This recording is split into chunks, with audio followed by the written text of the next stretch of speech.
მოგესალმები, ემა, მივესალმები ტელემაყურებელს და ტრადიციის ამბრეს ვიწყებ ხოლმე ჩემს გამოსვლებს და დღეს უკვე ამას ვახოსანაიაც დაემატა თავისუფლება სინდისის პატიმრებს, თავისუფლება აწ უკვე ჟურნალისტ პატიმრებსაც, რომელიც განახლდა დღევანდელი ამ დაპატიმრებით. ნამდვილად არ ვაპირებ ემა რომ რაღაც სიღრმისეულად დავიწყო ეხლა ლევან ხაბეიშვილის პოსტის ანალიზი, მხარდაჭერა ან კრიტიკა. მე ვიცი ერთი რამ, რომ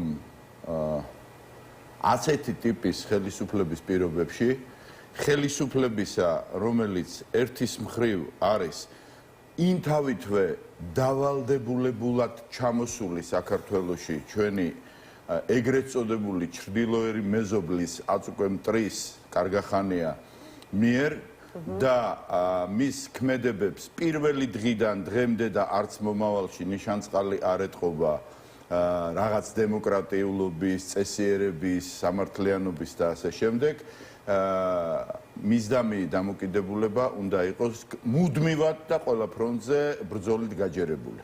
ეს არის ჩვეულებრივი მოცემულობა. რაც შეეხება როგორი ბრძოლით, ყველა ტიპის ბრძოლით აბსოლუტურად რის საშუალებასაც იძლევა პოლიტიკური მოცემულობა.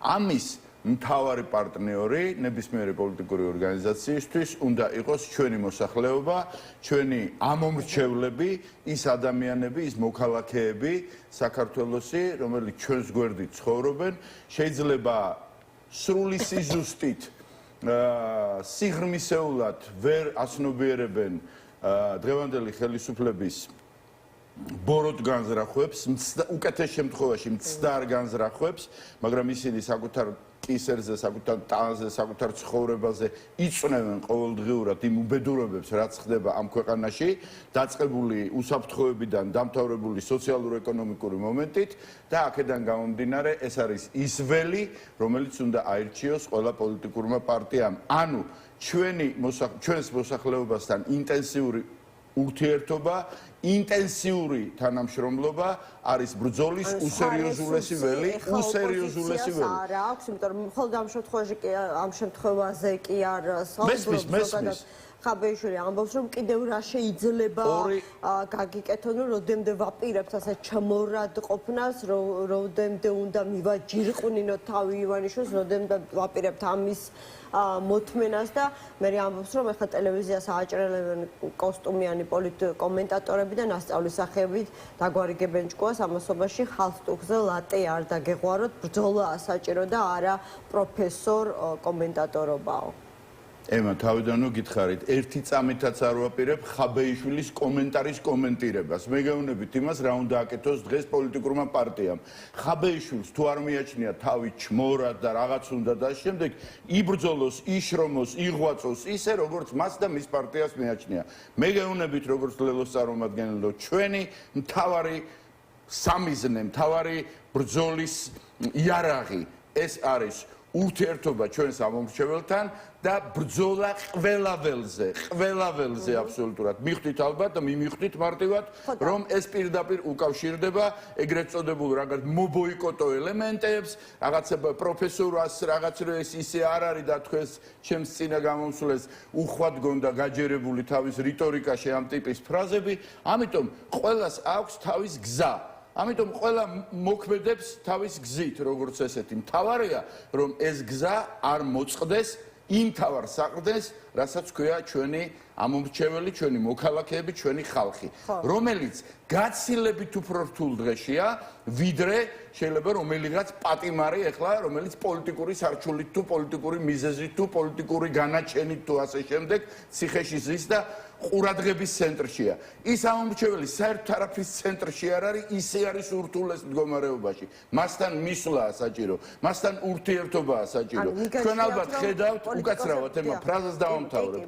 თქვენ ალბათ ხედავთ, რომ მე ძალიან იშვიათად ჩნდები ეთერებში და მე მიმაჩნია, რომ ჩემი ძირითადი საქმიანობა არის ვიმოძრაო საქართველოში, ყველა რაიონში, ყველა რეგიონში ფუნქციონალურადაც ეს მევალება, ჩვენი პარტიის ლიდერები ასევე და ნუ არა ლიდერებიც, მოდი ესე, არა უფრო ცნობადი ლიდერებიც ამ რეჟიმში არიან და მიგვაჩნია რომ ბრძოლის ველი არის დღეს ეს ურთიერთობა ხალხთან. რაც შეეხება შედეგზე როგორ უნდა გავიდეთ, სწორედ მათთან ურთიერთობით უნდა გავიდეთ შედეგზე ემა. თუ უფრო კონკრეტიკა გაინტერესებთ, მოგისმენთ და მე გავაგრძელებ. მაინტერესებს კონკრეტიკა და რა ვიცი, ორ ნაწილად გავყოფდი. ერთი მე უბრალოდ დამრჩა შთაბეჭდილება, რომ თქვენ მიგაჩნიოთ, რომ ამ ეტაპზე ასე ვთქვათ, აქციები, პროტესტი, როგორც ბრძოლის ველი, ამის რესურსი, არ ვიცი, შემცირებულია. და ერთი ეს მინდოდა მეკითხა და ხომ ვარ ფიქრობთ რომ აი არ უნდა მოწყდნენო პოლიტიკური პარტიები თუ ცალკეული პოლიტიკოსები იმ მთავარ საყრდენს, რასაც რეალურად ხალხის ინტერესი და საჭიროებები ქვიაო, ანუ მიგაჩნიათ რომ გარკვეული ნაწილი თქვენი ოპოზიციონერი კოლეგებისა სწორედ მოწყვეტილია ამ მთავარ საყრდენს? თქვენ ისევ მიბიძგებთ რომ კოლეგა ოპოზიციონერების საქმიანობის ანალიზი გავაკეთო. არ მაინტერესებს, მე ჩემი საქმე მაქვს და გეუბნებით პირდაპირ რომ არასწორად აღიქვით ის მომენტი, როცა თქვით რომ პროტესტი არ არის მხოლოდ საკმარისიო. პროტესტი არის განუყოფელი იარაღი და განუყოფელი ბრძოლის ველი, მაგრამ თავიდან ასე დაიწყეთ, მაგრამ ბრძოლის ველი არ არის უნივერსიტეტიდან თავისუფლების მოედნამდე. ეს ტერიტორია არ არის მარტო ბრძოლის ველი. ჩვენ ჩავთვალეთ რომ მარში იქიდან იქამდე და ეს არის ბრძოლის ველი. არა, ბრძოლის ველი არის ხულოს რაიონის მთიანეთი. ბრძოლის ველი არის ლაგოდეხი, ბრძოლის ველი არის მესტია, ბრძოლის ველი არის წალენჯიხა, ბრძოლის ველი არის სამხრეთ საქართველო, ბრძოლის ველი არის ქვემო ქართლი, დმანისი, ბოლნისი და ასე შემდეგ. ჩვენ გგონია, რომ რაღაც ტერიტორიაზე წყდება ეს ბედი და იმ პრობლემებით ცხოვრობს. ყველა როგორც ახლა სიტყვაზე მოპროტესტო ელექტორატს გააჩნია. ისინი მეტად ჩახედილი არიან პროცესებში, მეტად ჩართულები არიან პროცესებში, მაგრამ არის საზოგადოების დიდი ნაწილი, რომელსაც იქეთ უნდა მიაკითხო, რომელსაც იქეთ უნდა ჩაეკითხო, რა არის მისი პრობლემა და ერთის მხრივ ის პრობლემა უნდა დაანახო, რომელიც მის საკუთარ პრობლემასთან ერთად ამ ქვეყანას გააჩნია, ანუ დიდი პრობლემა. და მეორეს მხრივ უნდა გახდე იმ პრობლემის ნაწილი, რომელიც მას ყოველდღიურად აქვს, იძინებს და იღვიძებს ამ პრობლემით, მიწიერი პრობლემით, როგორც ასეთი. ამიტომ როგორც კი ამას წდები, შენ ხარ რაღაც შენ ნაჭუჭში ჩაკეტილი პოლიტიკოსი, პოზა გიჭირავს რაღაც და რეალურად მოწყვეტილი ხარ ხალხს. და როცა ლაპარაკია ემა რომ უნდა გაიმარჯვო ესეთი წესით, ისეთი კანონით, ისეთი სისტემით, ასეთი სისტემით ჩამოშალო და ასე შემდეგ, მე უბრალოდ რიტორიკულად კითხავ თქვენ და მივმართავ ტელემაყურებელს. საქართველოში 4-ჯერ შეიცვალა ხელისუფლება. 4-ჯერ. მათ შორის ერთხელ სამხედრო გადატრიალებით, რომელიც ცალკე ფენომენია. 3-ჯერ შეიცვალა არჩევნებით. 90 წელს, 2003 წელს და 2012 წელს. ვინმე დამისახელოს, როდის იყო ან ერთ, ან მეორე, ან მესამე შემთხვევაში დემოკრატიული საარჩევნო გარემო, პროოპოზიციური საარჩევნო ადმინისტრაცია და ჩიტები მარჯვნივ დაფრინავდნენ, ისეთი არჩევნები ტარდებოდა. არა, შეიცვალა მაშინ, როდესაც გადამწყვეტი უპირატესობა მოიპოვა ხალხის მეშვეობით, იმ ხალხის განწყობის მეშვეობით, რომელზეც ახლა მე თქვენ გელაპარაკებოდით და შედეგი დადგა. თუმცა ოპოზიციის ნაწილს მიაჩნია, რომ ხელისუფლებასთან დიალოგის დაწყებით შესაძლებელია, ასე ვთქვათ, გარკვეულწილად სამართლიანი და კონკურენტული არჩევნების გარკვეული წესების, ასე ვთქვათ, გამოვაჭრება, შეიძლება ასე ითქვას, ანუ თავი მოუყაროთო ოპოზიცია. გამოვაჭრება სიტყვა თქვენ გეკუთვნით თუ მათ? ეს მე მეკუთვნის, ანუ ის ამბობს, რომ ყველაზე რეალური ახლა თანაბარი სამართლიანი და კონკურენტული არჩევნების გარკვეული წესების თავმოყრა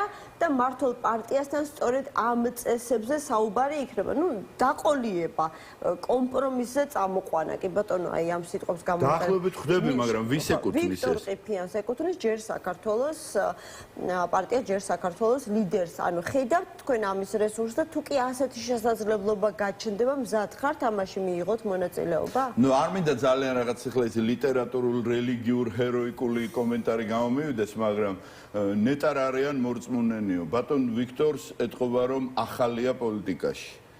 შეიძლება ივანიშვილთან ურთიერთობაში მე ვიყო ახალი და ის იყო ძველი როგორც ადვოკატი, მაგრამ აი მაგ ასე ვთქვათ იმედებით ძალიან ესეთ ნედლ შთაბეჭდილებას ტოვებს შეხედულება, ეს იმას არ ნიშნავს, რომ ხელისუფლებასთან ლაპარაკი გამორიცხულია, მაგრამ იმისთვის, რომ ვიღაცას ელაპარაკო, რაღაც გზა უნდა გქონდეს და რაღაც შანსი უნდა ხედავდე.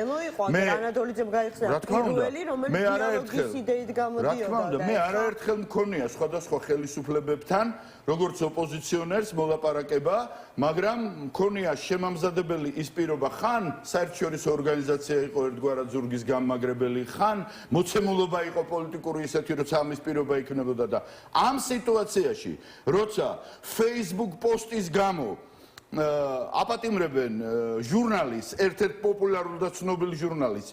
დღევანდელ დღეს, როცა ნაწილი ლიდერებისა ციხეში არიან და 8 ლიდერი კიდე გამზადებულია დასაჭერად და გამოდიხარ იდეით, რომ ეხლაა დრო ხელისუფლებასთან დიალოგის გამართვლის სამართლიანი საარჩევნო სისტემასთან დაკავშირებითო, აი ძალიან მორიდებული და რბილი ვიქნები, მოწყვეტილი ხარ აბსოლუტურად რეალობას და ეს არც არის გასაკვირი.